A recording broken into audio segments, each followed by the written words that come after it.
So in the first session, I'll usually ask a couple, how have you tried to address the problem? And usually I'll get a long laundry list of what's wrong with their partner and what their partner needs to change. This is a big trap. I call this the blame-shame game, and it keeps things very stuck. So how to get out of the blame-shame game?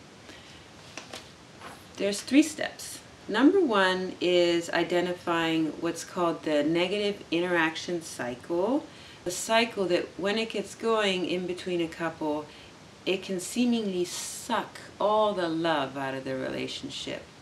And it just has like a life of its own. Identifying the negative interaction cycle can be a huge relief because it becomes the enemy and not each other.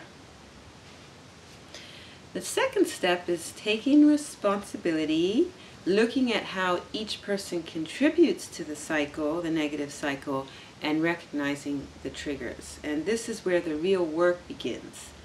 It involves both partners being willing to do some self-exploration about how they get sucked into the cycle and taking responsibility for their part. Because ultimately this is where we have power. There's really no power in trying to change each other. It's really important also at this stage to look at nonverbal communication, because actually most of our communication is nonverbal. We can trigger our partner without even realizing it by body language. So triggers are important because they're the biggest contributor to the negative interaction cycle. They cause us to react to our partner instead of respond, which is where we have more choice. So the final step is doing it all differently.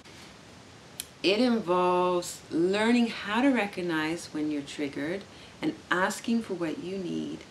This is easier said than done, because when we're triggered, there's often a strong emotional and even physical response. It can be hard to put to words our experience, let alone ask for what we need. It's about allowing your relationship to become a vehicle for your growth. Thank you for listening.